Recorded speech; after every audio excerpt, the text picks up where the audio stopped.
अस्सलाम वालेकुम। आप देख रहे हैं सियासत.pk। इमरान खान की आज समात और जिस हवाले से नैब ऑर्डिनेंस के हवाले से जो समात जो केस इस वक्त सुप्रीम कोर्ट में चल रहा है, जिसके हवाले से इमरान खान ने ये बात रखी भी थी जजेस के सामने कि मेरा एक बहुत बड़ा मैच होने जा रहा है 30 मई को। वो मैच तो आज हुआ। मैच इब्तदाई मराहिल में ये लगा कि पड़ गया है और मैच फंस गया है, क्योंकि हुआ ये कि जस्टिस अतहर मिनुल्लाह और जस्टिस काजी फायजीसा के दरमियान आप कह लें एक तनाव किसी सूरत हाल देखी गई जब इस समात का आगाज हुआ। उसके साथ साथ ये भी बताया जा रहा है कि इमरान खान साहब ने आज dark blue navy blue colour की शर्ट ज़ेबदन की हुई थी। अभी तक कोई तस्वीर सामने नहीं आई, और तस्वीर सामने नहीं आई क्योंकि आज अदालत में सख्त यानी आप कह लें हैवी डिप्लॉयमेंट की गई थी। पत्ता भी वहां पे ना हिल सके, इस तरह के हालात बनाए गए थे। और इसके साथ साथ इमरान खान ने एक नई टर्मिनोलॉजी, एक नई टर्म इंट्रोड्यूस कराई, वन विंडो ऑपरेशन की बात की। उन्होंने कहा कि चीफ साहब, जेल में एक वन विंडो ऑपरेशन है जिसको एक कर्नल साहब चलाते हैं। तो इस किस्म की गुफ्तगू सामने आई। इसके साथ साथ इमरान खान साहब ने आज तकरीबन 9 से 10 माह के बाद जस्टिस काजी फायजीसा साहब से बराह रास्त मुकालमा किया। उनके सामने 9 मई के हवाले से बात रखी, उनके सामने 8 फरवरी को जिस तरीके से डाका डाला गया उस हवाले से बात की। यानी एक अहम तरीन दिन था आज इस तनाजुर से कि खान साहब की पेशी थी। लेकिन उसके साथ साथ आज इमरान खान ने जस्टिस काजी फायजीसा साहब, पाकिस्तान की सबसे बड़ी अदालत, पाकिस्तान का सबसे बड़ा इंसाफ करने वाला इदारा, उसके चीफ जस्टिस के सामने सब कुछ खोल कर रख दिया कि किस तरीके से मुझे कैद तन्हाई में रखा गया। समात का आगाज हुआ जी, और यकीन था इस बात पर, जानते थे कि इस समात को लाइव नहीं दिखाया जाएगा।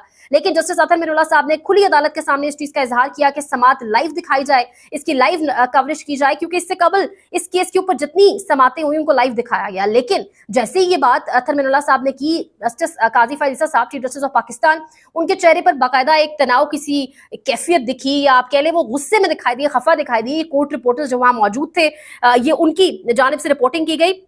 जस्टिस अतहर मिनुल्लाह साहब ने कहा कि बराह रास्त नशरियात दिखाने की हिमायत की, जिसके बाद काजी फायजीसा साहब काफी गुस्से में दिखाई दिए। चीफ जस्टिस काजी फायजीसा और अतहर मिनुल्लाह के दरमियान मुकालमा हुआ। अतहर मिनुल्लाह साहब ने कहा यह समात बराह रास्त दिखानी चाहिए।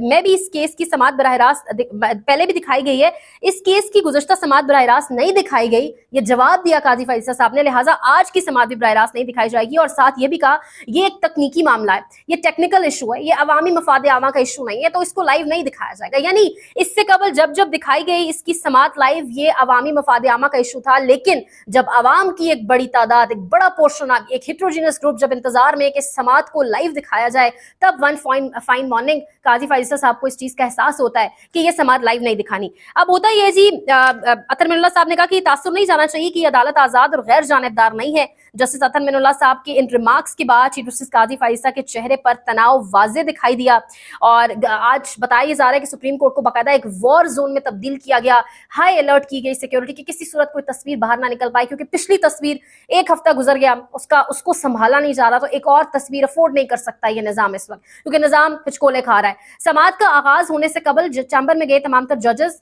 और जो दरखास्त एक डाली गई थी एडवोकेट जनरल KPK की जानिब से समात को लाइव दिखाने की, उस दरखास्त के ऊपर मुशावरत की चैम्बर में जाकर जजेस ने, और उसका फैसला 4-1 से सामने आया। यानी ये वाज़ेह हो गया कि जस्टिस अतहर मिनुल्लाह के अलावा तमाम 4 जजेस इस बात पर मुत्तफिक है कि समात को लाइव न दिखाया जाए। उसके बाद जिसमें जस्टिस काजी फायजीसा साहब, जस्टिस जमाल बंदुखेल, जस्टिस अमीनुद्दीन खान और जस्टिस नईम अख्तर अफगान ने लाइव समात दरखास्त मुस्तरद कर दी। वफाकी वकील जो इस मामले में वफाक के वकील मखदूम अली खान साहब, उन्होंने दलाइल का आगाज किया, और उनके दलाइल से जो है समात शुरू होती है। और उन्होंने दलाइल के आगाज में, जब दलाइल का आगाज हुआ उसके साथ ही शुरू में ही जमाल खान बंदोखेल साहब ने एक बात की, उन्होंने एक हवाला दिया शहबाज शरीफ का बयान जो पिछले दिनों अदालतों के हवाले से, अदलिया के हवाले से, जिस तरह नून लीग मशहूर भी है, जिस तरीके से वो अदलिया को ड्रैग करती है, हर मामले में घसीटती है, जिस तरह से जजों के ऊपर बातचीत करती है, जुमले कसती है। इमरान को रिलीफ अदालती काली भेड़े बजट जंग अखबार की हेडलाइन बनी थी, जिस पर जमाल खान बंदोखेल साहब ने कहा कि ये कौन सा रवैया है कि जब जजेस के फैसले आपको पसंद आए तब जजेस अच्छे हैं, लेकिन जब जजेस के फैसले आपके अकॉर्डिंग ना आए तो वही जजेस काली भेड़े करार दी जाती हैं। फैसला पसंद आए तो जज ठीक, पसंद ना आए तो जज काली भेड़े बन जाते हैं। मैं मीडिया, सोशल मीडिया देखता और अखबारात पढ़ता हूं, बाकियों का नहीं पता। वजीर आजम ने काली भेड़े कहा था जस्टिस जमाल खान बंदोखेल, जिस पर अटॉर्नी जनरल साहब ने वजाहत दी, और उन्होंने कहा कि ये जो अल्फाज हैं ये मौजूदा जजेस के लिए इस्तेमाल नहीं किए गए।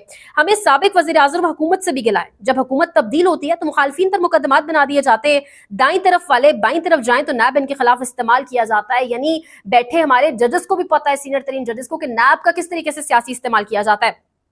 पार्लियामेंट अपने मसाइल खुद हल क्यों नहीं करता, सुप्रीम कोर्ट में ऐसे मुकदमात क्यों लाए जाते हैं, फिर वही लोग जो हुकूमत में आते हैं तो दूसरे लोग नैब की जद में आ जाते हैं। जस्टिस जमाल खान बंदोखेल के रिमार्क्स, नैब तरमीम करना हुकूमती पॉलिसी का फैसला है, عدلیہ مداخلت نہیں کر سکتی، پارلیمنٹ کے اختیارات میں عدلیہ مداخلت نہیں کر سکتی، وکیل وفاقی حکومت یعنی عدلیہ تب مداخلت کرے تو ٹھیک ہے، جب رات کو 12 بجے عدالتیں کھلیں تب بہتر ہے، لیکن اس معاملے کے اندر جو نیب ترمیم کے آرڈیننس ہے جس میں بڑے بڑے چوروں کو ریلیف ملا، وہاں پر عدلیہ جو ہے مداخلت نہیں کر سکتی۔ بڑے بہترین قسم کے ریمارکس آئے عطر من اللہ صاحب کی جانب سے، انہوں نے کہا کہ کیا نیب ترمیم جو ہے وہ مجرموں کو فائدہ پہنچایا گیا نیب ترمیم کے ذریعے؟ یہ جسٹس قاضی فیصل صاحب نے سوال کیا اور آگے سے جواب آیا وکیل صاحب کا، ایسا نہیں ہے بلکہ نیب ترمیم سے جرائم کی نوعیت کو واضح کیا گیا ہے۔ اچھا، اس کے ساتھ جسٹس عطر من اللہ صاحب نے ایڈ آن کیا، بڑا اس سماعت کا سب سے ایک ہائپ والا مومنٹ جو تھا وہ یہ بھی تھا جہاں پر عطر من اللہ صاحب نے کہا کہ کیا نیب سیکشن 9A5 میں تبدیلی کر کے نواز شریف کی سزا ختم نہیں کی گئی؟ نواز شریف کا کیس اساسوں کا تھا جس میں بارے ثبوت والی شق تبدیل کی گئی۔ جسٹس عطر من اللہ صاحب کا یہ سوال، اس کے ساتھ انہوں نے یہ بھی کہا کہ کیا حکومت خیبر پختونخوا اپنے صوبے میں یہ قانون لا سکتی ہے جو پارلیمنٹ نے ترمیم کی؟ صوبائی حکومت ایسا کر سکتی ہے؟ مختوم علی خان صاحب نے یہ کہا KPK کی صوبائی حکومت اپنے طور پر قانون بالکل بنا سکتی ہے، اگر پارلیمنٹ کسی قانون کی سزا کو مکمل ختم بھی کر دے تب بھی اس سے یہ اختیار حاصل ہے۔ یہ اس قسم کی کلیریفیکیشنز اور جسٹیفیکیشنز آئیں وکیل مختوم علی خان صاحب کی جانب سے کہ اگر کسی کو سزا ہوئی ہے، پارلیمنٹ اگر وہاں پر ایک پاس کر دیتی ہے لا، تو اس کے مطابق اس میں نہ عدلیہ مداخلت کر سکتی ہے، پھر وہ چاہے جتنا مرضی بڑا چور ہو، 100 ملین کے آگے اگر کوئی کرپشن کی جائے تب نیب کو کارروائی کے حکم کا کہا گیا ہے۔ یہ وکیل وفاقی حکومت کی جانب سے کہا گیا ہے کرپشن کی حد کا اصول عدلیہ کیسے طے کر سکتی ہے؟ جسٹس عطر من اللہ صاحب اگین ان کے زبردست قسم کے سوالات، انہوں نے کہا کہ کرپشن کی حد کا اصول عدلیہ کیسے طے کر سکتی ہے؟ اور اچھا، اس ساری سچویشن کے ساتھ ساتھ جب یہ سماعت چل رہی تھی، جب اس قسم کے ریمارکس چل رہے تھے، سوالات جب ججز کی جانب سے کیے جا رہے تھے، وکیل کا جواب آ رہا تھا، عمران خان کے حوالے سے کہا جا رہا ہے کہ مسلسل مسکرا رہے تھے۔ ان تمام تر ریمارکس کے اوپر عمران خان کے چہرے پر مسکراہٹ تھی، اس کے ساتھ ساتھ وہ بولنا بھی چاہ رہے تھے، فنگرز کراس کیے بیٹھے تھے، لیکن لگ رہا تھا بظاہر کہ وہ کافی کچھ کہنا چاہتے ہیں۔ اس کے ساتھ جسٹس جمال خان مندوکیل نے وزیر اعظم کے اس بیان پر پھر بات کی۔ جسٹس عطر من اللہ نے بھی بات کی کہ اٹارنی جنرل صاحب جو بیان دیا گیا اس کے حوالے سے بات کروں گا، عدلیہ میں کالی بھیڑیں نہیں، اگر ہیں تو آپ ریفرنس ظاہر کر سکتے ہیں، لیکن اس طرح ایسے الفاظ استعمال کرنا مناسب نہیں ہے۔ سپریم کورٹ نے حکومتی نیب آرڈیننس کے اوپر اس حوالے سے بتایا جا رہا ہے کہ سوالات پھر اٹھا دیے۔ اچھا، اسی کے بیچ عمران خان صاحب کی طرف جب آپ کہہ لیں ان کی ٹرن آئی بات کرنے کی، قاضی فیصل صاحب نے انہیں کہا کہ can you hear me mister Khan, can you hear me, اور اس کے بعد عمران خان صاحب کی جب ٹرن آئی بات کرنے کی تو عمران خان صاحب نے شروعات جو کی، عمران خان صاحب نے کہا کہ میں خواجہ حارث سے ملنا چاہتا ہوں۔ اب ہوتا یہ ہے کہ خان صاحب نے شروعات اس طریقے سے کی کہ چیف جسٹس صاحب جیل میں ایک ون ونڈو آپریشن چل رہا ہے جس کو ایک کرنل صاحب چلاتے ہیں، آپ ان کو آرڈر کریں کہ مجھے قانونی ٹیم سے ملاقات کرنے دیں، وہ ملاقات نہیں کرنے دیتے۔ اچھا، اس کے بعد کہا گیا کہ عمران خان صاحب سے کہ آپ نے کس سے ملاقات کرنی ہے، تو خان صاحب نے کہا میں خواجہ حارث صاحب سے ملنا چاہتا ہوں۔ خواجہ حارث صاحب آپ اپنی ٹیم کے ساتھ عمران خان سے جا کر ملیں، لیکن 50 لوگ لے کر نہیں جائیں، آپ کم لوگ لے کر جائیں اور 2 سے 3 لوگ کافی ہوتے ہیں۔ چیف جسٹس قاضی فیصل صاحب نے آگے سے جواباً یہ کہا۔ اس کے ساتھ خان صاحب کا جو بڑا سٹیٹمنٹ، انہوں نے کہا کہ میں آپ سے گزارش کرنا چاہتا ہوں، بنیادی انسانی حقوق کی خلاف ورزیوں سے متعلق ہماری درخواستیں آپ کے پاس زیر التواء ہیں۔ ایک 9 مئی کا کیس ہے، ہم نے جوڈیشل کمیشن تشکیل دینے کی استدعا کر رکھی ہے۔ دوسرا مقدمہ 8 فروری کے انتخابات میں تاریخی ڈاکے کا ہے، آپ مہربانی فرما کر ان مقدمات کو جلد مقرر کریں، جس پر قاضی فیصل صاحب نے کہا کہ یہ باتیں ہم آپ کی بعد میں بھی سنیں گے، ہوتی رہیں گی یہ باتیں۔ خان صاحب نے کہا کہ مجھے دوبارہ آپ سے بات کرنے کا شاید موقع ملے یا نہ ملے، لیکن مجھے جیل میں قید تنہائی میں رکھا گیا ہے، بنیادی انسانی حقوق کو روندا جا رہا ہے اور جو ایک قانون ہے وہ کہیں بھی نظر نہیں آ رہا۔ کرنل صاحب مجھے قانونی ٹیم سے ملاقات نہیں کرنے دیتے اور مجھے یہاں قید تنہائی میں رکھا گیا ہے۔ یعنی خان صاحب نے پاکستان کی سب سے بڑی عدالت اور چیف جسٹس کے سامنے آج یہ تمام تر چیزیں رکھی، اور عمران ریاض خان صاحب جو خان صاحب کو بولتا ہوا تو سن کر نہیں آئے، لیکن جب وہ باہر آئے تو خان صاحب یہ جو ایک اندر سماعت کا ماحول تھا اور سماعت چل رہی تھی، اس حوالے سے انہوں نے باہر آ کے صحافیوں سے گفتگو کی اور انہوں نے کہا کہ جس عمران خان سے انہوں نے جان چھڑوائی تھی، جس عمران خان کو میں نے دیکھا، میں ملا تھا مئی کے مہینے میں، اب اس سے بہت ٹف، اس سے بہت مختلف عمران خان ہے اور باڈی لینگویج اس کی مزید تگڑی ہو چکی ہے۔ وہ لگ نہیں رہا کہ جیل میں بیٹھا ہے، لگ رہا ہے وہ کسی ڈرائنگ روم میں بیٹھا ہے۔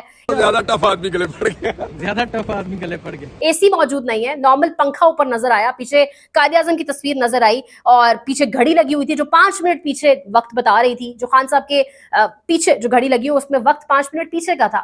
اور جو انہوں نے عمران خان کی باڈی لینگویج کے حوالے سے بات جو کی، انہوں نے دریا کو کوزے میں بند یہ کر کے کہہ دیا، انہوں نے کہا کہ مزید ٹف آدمی کے گلے پڑنے جا رہا ہے اور چیزوں پر مسکراتا بھی رہا ہے۔ وہ میں نے ان کو بولتے نہیں سنا، لیکن فنگرز کراس کیے بیٹھے تھے، وہ بولنا چاہ رہے تھے، بات کرنا چاہ رہے تھے۔ صرف عمران ریاض خان نہیں، مطیع اللہ جان جیسے لوگ جو عمران خان کے بہت بڑے ناقدین رہ چکے ہیں، وہ کہہ رہے ہیں کہ عمران خان نے نیلی شرٹ پہنی ہوئی تھی، پچھلی سماعت سے زیادہ فریش، जवान तगड़े नजर आ रहे थे। मगर इमरान खान आज भी वीडियो पर मौजूद थे। वो अपने ब्लू शर्ट के अंदर बैठे थे, हशाश बशाश थे, और उनके चेहरे के ऊपर जो लाइटिंग थी वो भी बड़ी ARY TV वाली क्वालिटी की लाइटिंग थी, बड़ी अच्छी क्वालिटी की लाइटिंग थी। और वो अभी तक खामोश थे, अभी तक उन्हें बात करने का मौका नहीं मिला था, और वो शायद अभी इंतजार कर रहे हैं कि आज वो भी अपनी इस केस में कोई मारूजात पेश करें। तो इमरान खान को अगर पिक्चर आप नहीं भी बाहर आने देते, तस्वीर अगर आप बाहर नहीं भी आने देते, फिर भी जो अंदर से जर्नलिस्ट, जो कोर्ट रिपोर्टर्स, जो सहाफी तमाम तरह सिचुएशन आकर बयान करते, उसके लोगों के लिए, वर्कर्स के लिए, सपोर्टर्स के लिए वही बहुत हो जाती है। इस सब के बाद जो समाअत है उसको गैर मुअय्यना मुद्दत तक के लिए मुलतवी कर दिया गया है। कुछ जगहों पे ये भी बताया जा रहा है कि गालिबन अगले हफ्ते या एक हफ्ते के बाद कोई एक दिन रखा जाएगा, दोबारा कोई एक दिन बताया जाएगा जिस पर समाअत दोबारा होगी। लाइव अब ये बहुत मुश्किल है, क्योंकि चांसेस बहुत कम हो गए, क्योंकि आज भी समाअत लाइव नहीं दिखाई गई। अब मजीद कुछ चीजें निकल कर आएंगी सामने, गालिबन शाम तक कोई तस्वीर भी निकल कर आए, लेकिन इस वक्त तक जो खबरें आ रही हैं, आज अदालत को वॉर जोन की शक्ल दी गई। अदालत में आज मेक श्योर किया गया किसी तरीके से तस्वीर सामने ना आए, और इसके साथ साथ द टेलीग्राफ, द इकोनॉमिस्ट, जिस तरीके से वहां पर इमरान खान की मजमून, फिर कल इमरान खान का इंटरव्यू आया, और आज इमरान खान की गुफ्तगू आ गई। मेरे ख्याल से अगले 1-2 हफ्ते संभालने के लिए ही बहुत है। देखते रहिए सियासत.pi। पाकिस्तान में इस वक्त सबसे बड़ा मसला बोलने का है। पाकिस्तान में बोलने नहीं दिया जाता, जुबानें खींच ली जाती हैं, डर है, खौफ है, टेरर है। पाकिस्तान का मीडिया मुकम्मल तौर पर कंट्रोल्ड है, वेल मैनेज्ड है, एक मैसिव सेंसरशिप है। इसी तरह का दबाव पाकिस्तान में सियासत.pk भी फेस कर रहा है, जिसे पाकिस्तान भर में गुज़श्ता कई महीनों से मावरा आइन, मावरा कवानीन मुकम्मल तौर पर बंद कर दिया गया है, मुकम्मल तौर पर बैन कर दिया गया है। सियासत.pk की नशरियात को लिमिटेड करके पाकिस्तान में छोड़ दिया गया है। तमाम तर कानूनी मुआवजे के ऊपर आवाज उठाई गई, दस्तक दी गई, लेकिन हर तरफ से खामोशी है, सन्नाटा है, कहीं पर कोई सुनवाई नहीं है, कोई सुनने को तैयार नहीं है। लेकिन इसका हल क्या है? क्या खामोश हो जाए? क्या सवाल ना करें? क्या मालूमात आप तक ना पहुंचाएं? क्या इंफॉर्मेशन आप तक ना पहुंचाएं? मालूमात भी पहुंचेगी, इंफॉर्मेशन भी पहुंचेगी, सवालात भी उठेंगे, लेकिन अब आपने रोल प्ले करना है, आपने अपना किरदार अदा करना है। और छोटा सा एक प्रोसीजर है, प्रोसेस है, उसके बाद आप अपना किरदार अदा करें और हमारी मदद करें। पहले आपने यह करना है कि हमारे YouTube चैनल को सब्सक्राइब करना है, उसके बाद ज्वाइन के बटन के ऊपर जाना है, क्लिक करके हमारा मेंबर बनना है। या फिर दूसरा ऑप्शन यह है कि आपने वीडियो की डिस्क्रिप्शन में जाना है, वहां पर पैट्रियन का लिंक मौजूद होगा, उस लिंक के ऊपर क्लिक करें और हमें सपोर्ट करें, हमारा हिस्सा बने, हमारी ताकत बने। ख्याल रखिएगा। अल्लाह हाफिज।